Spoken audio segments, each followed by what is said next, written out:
On espère que vous êtes en forme. En tout cas, c'est ce qu'on va essayer de faire puisqu'on va parler de votre compte personnel de formation. Ça n'a rien à voir avec votre forme, mais on va en parler dans Cosmo Réunionnais.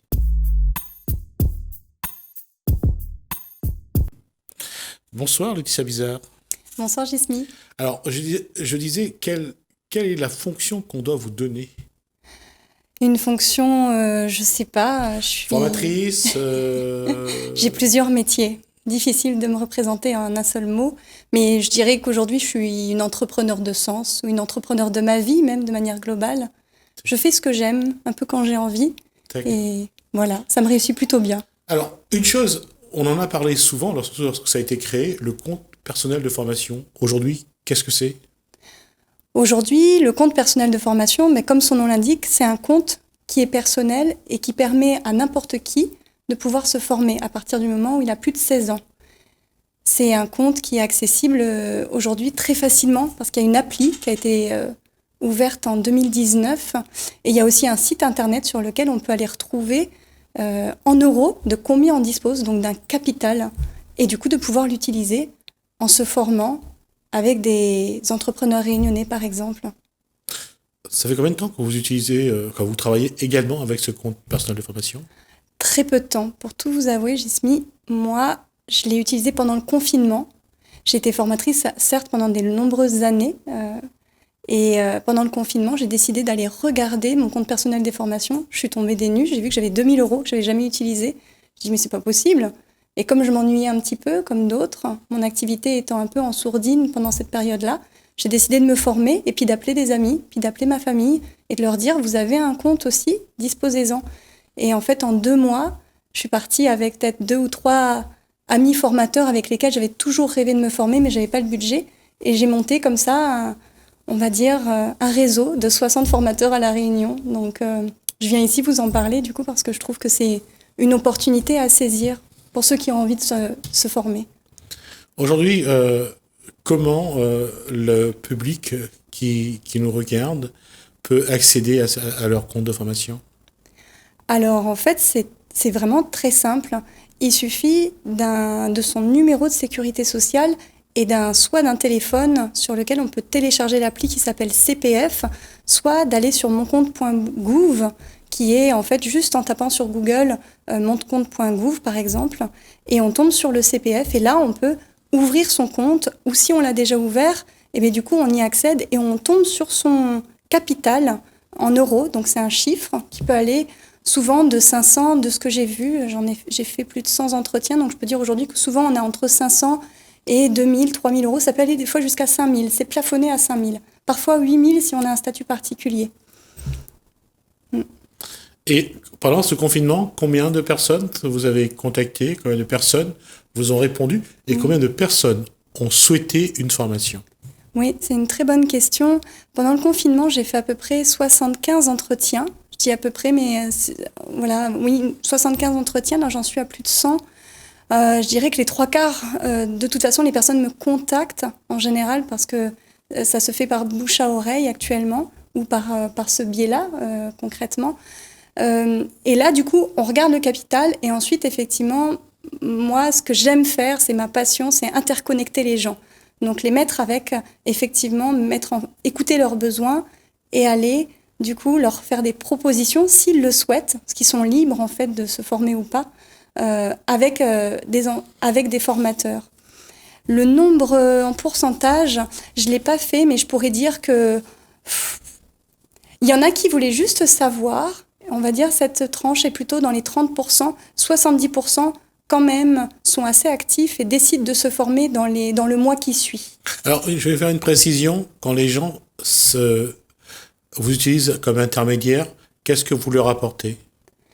Moi, je leur apporte plusieurs choses. La première chose que je leur apporte, c'est déjà une prise de conscience sur le fait, et parce que, en fait, pendant des années, c'est l'employeur qui détenait ce compte personnel de formation. D'ailleurs, peut-être que certains se souviennent du DIF. C'était comme ça que ça s'appelait. Le CIF ou le DIF? Le DIF, D'accord. Qui s'appelait le dispositif individuel de formation. C'était un compteur qui était détenu par l'employeur. Depuis le 1er janvier 2015, ce compteur, en fait, a été transformé en CPF, ce qui change tout, puisque depuis 2019, avec la réforme de la formation professionnelle qui date celle-ci de 2018, les personnes peuvent se former et choisir n'importe quelle formation tant qu'elle est accréditée CPF. Ces formations, elles peuvent être d'ordre personnel ou professionnel. Et ça change tout parce que cette prise de conscience, ça permet de dire aux gens, vous faites ce que vous souhaitez avec votre CPF. Vous n'avez pas besoin de demander l'accord de votre employeur. Vous êtes suivi par Pôle emploi actuellement parce que vous êtes en transition professionnelle. Vous n'avez pas besoin de l'accord de Pôle emploi pour pouvoir l'utiliser, en fait. Et ensuite, avec cette prise de conscience, on regarde le capital et là, on fait tout pour aller chercher des fonds qui n'auraient pas été mis sur le CPF. Ça, c'est une autre information importante.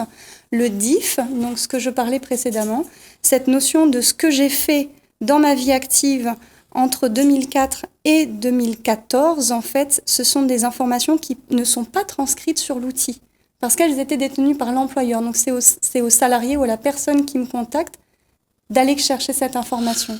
Donc, vous, ce que vous faites, quand quelqu'un qui a besoin d'une formation vous contacte, comment vous les accompagnez ? Je mène une enquête avec eux. Je mène une enquête de sens, d'aller chercher d'abord quel est votre capital, est-ce que vous avez tout trouvé, est-ce qu'il vous en manque, s'il vous en manque, du coup, je les invite, je leur donne des astuces pour aller plafonner, du coup, en tout cas, aller optimiser leur compte personnel de formation. Une fois qu'ils sont certains, pour la plupart, d'avoir trouver le maximum avec cet argent, du coup, eux, ils ont envie forcément peut-être de l'utiliser sur des centres d'intérêt, des passions, des compétences qu'ils ont toujours rêvé de développer, ou même des manques comme un permis de conduire. Et dans ces cas-là, du coup, après, moi, je les conseille sur, si je peux, et s'ils le souhaitent, sur des formateurs qui pourraient les accompagner dans cette démarche, en fait. Alors, vous ne choisissez pas ni la formation, ni les formateurs. Moi, je ne choisis rien pour le salarié ou la personne qui me contacte, qui est en transition professionnelle. Mon but, c'est vraiment d'aller sentir avec la personne de quoi elle a besoin, quelles sont aussi ses priorités de vie en ce moment, et du coup, de pouvoir, si j'ai une personne à interconnecter. Si j'en ai pas, eh bien, elle peut elle-même finalement l'utiliser comme elle le souhaite. Dans tous les cas, elle est maître de sa décision et c'est ça, je crois, le plus important. Je reviens à ma question de tout à l'heure, c'est que vous leur expliquez c'est quoi un compte de formation personnel, compte personnel de formation, ouais. Vous leur montrez toutes les possibilités qu'ils ont avec ce compte. Oui, en fait, du coup, c'est pour ça que ma démarche, elle est très singulière et que je prends les personnes vraiment au téléphone individuellement parce qu'il y en a qui connaissent déjà le compte personnel de formation, ils y sont déjà allés et puis ils ont envie de se former mais ils ne trouvent pas à la réunion parce que l'outil n'est pas si agile encore aujourd'hui, il évolue progressivement pour trouver des formations. D'autres, par exemple, n'ont aucune idée de comment aller chercher cette information même sur Internet et du coup, on commence déjà par une mise en route de l'outil, c'est-à-dire déjà on se connecte. Donc, du coup, je m'adapte, je vois au niveau des entretiens que j'ai eus, je m'adapte comme si c'était finalement mon père à un certain niveau ou un ami qui s'y connaît très bien en informatique. En tout cas, ce que vous leur montrez, c'est toutes les possibilités qu'ils ont avec ce compte personnel de formation. C'est ça. Et généralement, comment réagissent les personnes que vous avez rencontrées depuis ce confinement ? Eh bien, c'est assez incroyable parce que je partais vraiment d'une démarche, on va dire, bénévole, d'être dans des entretiens gratuits. J'ai la chance à La Réunion d'être représentante de plusieurs associations, en tout cas d'être vraiment en lien avec plein d'entrepreneurs, plein de formateurs, et c'est de toutes ces années où je me suis intéressée aussi aux personnes, en fait. Et du coup, j'avais envie de faire profiter les personnes pendant le confinement des formations moi-même que j'avais faites ou que je savais d'autres amis qui faisaient. Et en fait, je me suis rendu compte que plein de personnes avaient envie de se former pendant ce temps-là. Donc, je dirais, pour répondre précisément à ta question, de la reconnaissance, beaucoup de reconnaissance et un élan de vie aussi que les personnes retrouvent par rapport à une énergie qui pouvait être perdue aussi ces derniers mois face à ce qu'on vit, qui est quand même pas évident. L'accompagnement, généralement, est-ce que ça conduit à rencontrer, par exemple, des formateurs, de découvrir des formations qui existent, parce que ce que vous avez dit tout à l'heure, il y a quelque chose qui est important, c'est qu'il faut que la formation soit dans le compte CPF. Oui, les formations, elles doivent être éligibles. Moi, j'ai eu la surprise de me rendre compte que entre le moment où je tapais l'information sur l'outil et que je voyais que des formations en métropole et l'autre moment où je me questionnais un peu autour de moi et que tous mes amis formateurs me disaient « mais moi, je suis accréditée CPF », là, j'ai fait la balance et je me suis dit « autant conseiller du coup ». Mais effectivement, il faut une accréditation parce que c'est des formations qui peuvent être certifiantes, parfois diplômantes, et surtout qui doivent pouvoir délivrer une attestation. Il y a beaucoup de formateurs aujourd'hui à La Réunion qui sont certifiés CPF. Oui, il y a énormément d'organismes de formation. Moi-même, je ne le savais pas, mais en fait, en étant notamment dans la couveuse réussite, en fait, j'étais accréditée CPF, donc la pépinière d'entreprise, peut-être vous en avez entendu parler. Mais aujourd'hui aussi, je suis dans une SCOP, donc un regroupement d'entrepreneurs où nous sommes éligibles aussi pour des formations à la création ou la reprise d'activité. Donc moi, j'en connais 60, je peux en proposer 60, mais en fait, mon parcours continue au fur et à mesure. Quelles sont les formations aujourd'hui qui peuvent intéresser les Réunionnais et aussi les Réunionnaises et qui sont éligibles au CPF, si on peut avoir quelques formations? Il y a 2 exemples que je peux te donner, Jimmy. La première, c'est des formations qui vont être très pratico-pratiques et parfois beaucoup demandées dans le milieu professionnel par rapport au vu de l'actualité. Par exemple, j'ai plus mon permis de conduire, j'ai besoin de repasser mon permis. Mais aussi, mon entreprise évolue vers le numérique et j'ai besoin de m'y intéresser. Et donc, j'ai besoin, par exemple, d'évoluer dans tout ce qui est réseaux sociaux. Comment je communique avec les réseaux sociaux. Ce qu'on appelle le community management. Par exemple, ça, c'est des formations qui sont bien demandées. Mais on a aussi d'autres formations qui sont plus dans le bien-être ou le développement personnel. Et là, c'est ma surprise, c'est que j'ai des anciennes directrices marketing, des personnes qui sont en transition professionnelle qui s'intéressent énormément au bien-être. Alors, ça peut aller de la naturopathie à la prise de parole en public, en passant par la communication bienveillante, mais aussi des personnes qui sont en recherche d'accompagnement, qui ont besoin d'un accompagnement avec un formateur individuel aussi, donc de manière individualisée pour aller vers une compétence comme la responsabilisation ou le fait d'être plus autonome sur un domaine particulier. C'est très large. Alors, les personnes qui vous appellent, généralement, ils recherchent quoi comme formation? Et encore une fois, je dirais que c'est très singulier. J'ai dernièrement une personne qui souhaitait se former dans tout ce qui était art créatif, et du coup, parce qu'elle souhaite être artisan, donc c'était un exemple très concret on pourrait penser que c'est pas éligible au CPF, mais si, ça l'est, puisqu'on est dans un parcours de reprise d'activité, ou en tout cas de création d'entreprise. Après, j'ai beaucoup de personnes qui demandent aussi l'anglais. Je trouve que c'est aussi quelque chose qui est fortement demandé en général. Les langues remontent régulièrement. Mais j'ai dernièrement un ancien infirmier qui souhaitait se former à la permaculture. Donc on est aussi là, on met les mains dans la terre. Encore quelque chose de singulier, n'est-ce pas? Et qui peut se retranscrire au travers du CPF. À vous entendre sur les formations, sur les demandes, on a vraiment l'impression qu'il y a une envie de changer un peu le monde de la part de toutes ces personnes. Alors, est-ce que c'est moi qui fait que les personnes qui m'appellent sont dans cet élan-là? Mais c'est clairement quelque chose que je ressens profondément. Et c'est très enthousiasmant, du coup, d'accompagner ça. Parce que oui, pendant le confinement, j'avais beaucoup de personnes qui prenaient conscience, finalement, d'un métier qu'elles n'aimaient pas tant que ça, ou d'une transition qu'elles souhaitaient depuis des années, mais qu'elles ne savaient pas comment la trouver, ou qu'elles n'avaient pas le budget pour la trouver. Et là, j'ai le sentiment, en tout cas, qu'il y a une envie, qu'il y a un élan, comme tu le dis, à changer le monde, ou en tout cas, à commencer par se changer soi-même avec des nouvelles compétences pour œuvrer dans le monde. Et là aussi, la notion de travail devient un peu moins ferme. Il y a vraiment cette notion d'œuvrer que j'apprécie aussi chez ces personnes. J'allais dire que la sensation de bien-être, c'est un petit peu ce qui motive d'abord toutes ces personnes qui cherchent une formation. Le bien-être, mais surtout le sens. J'ai l'impression aussi des entretiens que j'ai, et à chaque entretien, en fait, il y a cette question qui se pose du sens que j'ai à être ou à faire dans mon travail et du sens aussi que ça a pour moi dans l'évolution en fait de ma vie et avec l'évolution qui va aussi dans le même sens que l'évolution du monde dans ce qu'on vient de parler. Et encore une fois, ça me touche beaucoup et ça me met en joie de voir que ces personnes, si elles n'ont pas leur pourquoi, elles font les choses où elles sont dans le monde, que ce soit un monde professionnel ou personnel, finalement, elles n'ont pas d'énergie pour continuer. Et encore une fois, je suis sûre que cette période qu'on vient de vivre a été clé parce qu'elle a permis quand même de faire ressentir ça pour les personnes qui me contactaient. Je ne veux pas aller sur une posture trop psychologique. Je vais rester sur des schémas de comportement plus simples en termes de communication.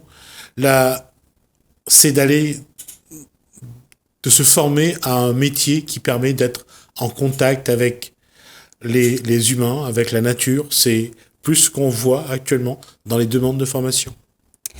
Oui, et encore une fois, de manière aussi agile, parce que pendant la période de confinement, les formations se faisaient qu'à distance.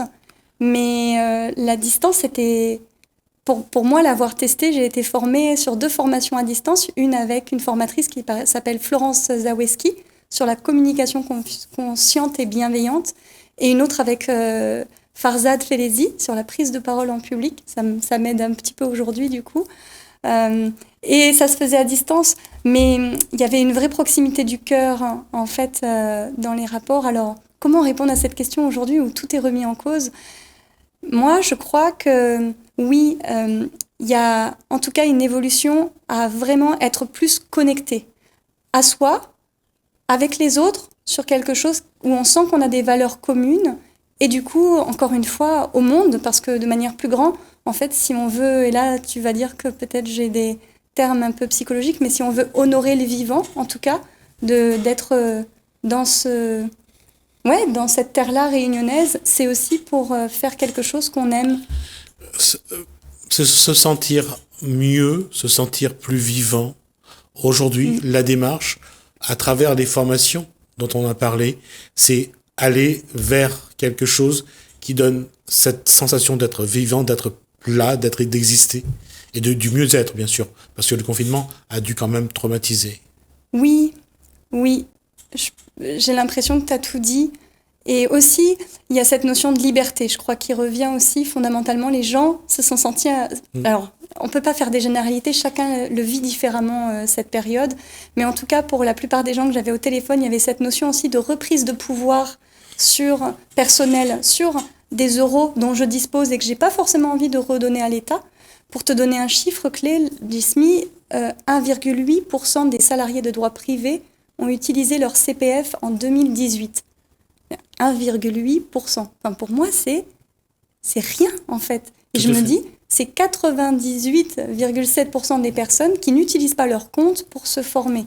Donc là, moi, ça m'a vraiment alertée quand j'ai vu ça aussi, ça nous amène à un constat, c'est que les gens sont dans leur travail, ils n'ont pas le temps de regarder ailleurs, ou alors on ne leur donne pas non plus le temps de regarder ailleurs, ou de prendre le temps de se préparer à mieux vivre, de prendre plus de temps pour se former. Ce constat-là, heureusement ou malheureusement, ne montre qu'une chose, c'est que l'économie est faite de manière, et tout est fait de manière à ce que l'individu n'évolue pas, ne va pas vers un mieux-être. Et on pourrait vraiment débattre là-dessus. Moi, je suis plutôt orientée solution aujourd'hui, et c'est un peu comme ça que j'ai rebondi pendant le confinement en ayant mon activité d'entrepreneur qui se mettait en sourdine. C'est, ok, là j'ai du temps. Quelles sont les tâches administratives que je procrastine et que je peux faire maintenant? Et il y avait une de ces tâches qui était celle-là. Et là, du coup, pour moi, ça a été un trésor. Pourquoi il y a plein de gens qui ne le font pas? Et c'est ce qu'on me dit au téléphone, et c'est pour ça que je pense qu'être là, c'est aussi être un levier pour les personnes qui... Elles savent pas comment faire, ou c'est compliqué parce qu'elles n'ont pas toutes les informations. Et c'est pas évident aussi de comprendre les différences entre le CIF, le DIF, le CPF, et j'en passe, parce qu'il y en a d'autres, des droits à la formation. Du coup, c'est leur dire, là, aujourd'hui, vous avez une application sur votre téléphone, même sans moi, vous pouvez le faire, téléchargez-la. Mettez CPF, rentrez votre numéro de sécurité sociale, mettez un mot de passe, vous avez un compteur déjà qui s'affiche.